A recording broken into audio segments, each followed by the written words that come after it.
In Peckham, extreme cleaner Nick has been called by a landlord to clear a house that's been let through the council and then subsequently in May this year was illegally taken over by squatters.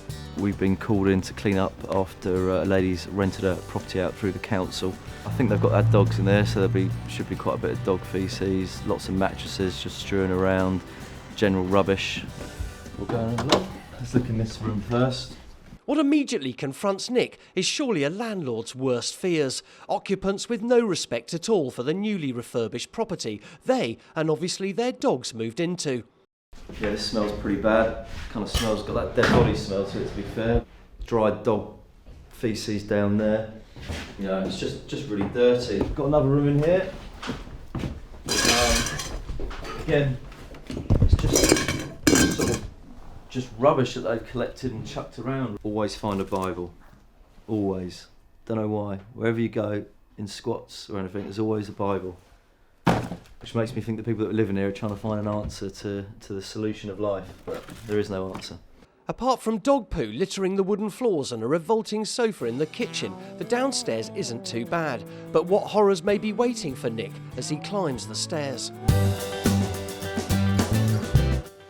Steve and James are making a start on clearing the three-bedroom house as Nick ventures upstairs to check out the state of the bedrooms.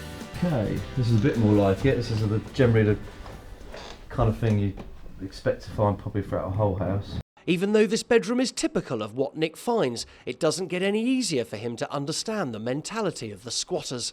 It's just disrespect, really. Disrespect to the owners and disrespectful to themselves. You know, no one with any self-respect would live like this.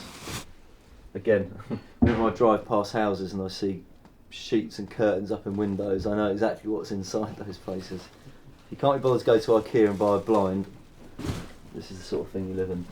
As Nick checks out another bedroom, he spies a cup on top of the wardrobe. These have caught him out in the past.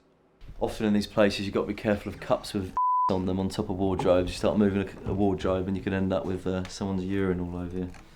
But the bedroom has yet to offer up its nicest surprises. They've got their own fridge in here. Oh, look at that, dried in the bottom. Oh, that stinks. Oh. There you go. Rotten onions. I think they're onions.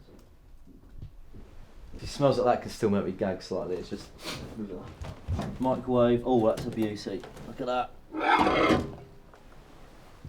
Fish head, and that looks like a fish eye.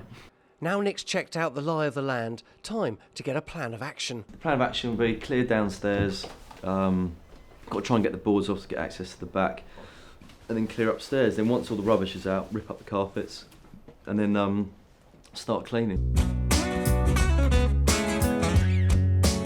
Natural knockers number 8. In Peckham, South London, Nick and his team are making good progress with the three-bedroom house, clearing out the rubbish and preparing the house for a deep clean tomorrow. But Nick's feeling a bit worse for wear. I've hit a brick wall now. I'm starting to get off people who have put me in this situation. The landlord's given express orders for the boys to just get rid of everything from the house.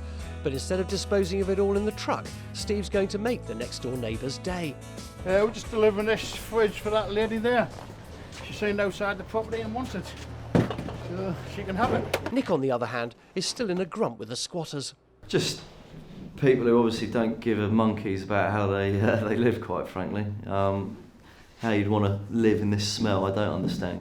And I imagine the shower's pretty clean because I doubt they've used that, so we'll find out anyway. Well, he's right that the shower hasn't been used, at least for washing. To me, that looks like someone's just used it as a toilet. That looks like urine to me. So I would imagine the only use of that shower has been as a third toilet. Nice. With most of the rubbish now cleared, all that's left is to get rid of the dog-stained carpets. Removing all the carpets now. They're unsalvageable. Obviously, dogs have been urinating on them and doing whatever else. So they're not worth saving. You can't save them. So just rip them up, get rid of them, basically. Taking the carpets up reveals the legacy of the dog urine and faeces, something that Nick will tackle tomorrow in the deep clean. But already, the house is beginning to look normal again, and Nick's cheering up. These are the jobs we like. The lads get a bit of satisfaction seeing everything cleared out, because most people don't want to touch it. You know, the lady whose house this is wouldn't even come through the front door. It's all done now. It's not too late in the day, and we've got everything programmed in for tomorrow. So yeah, no problems today. Easy.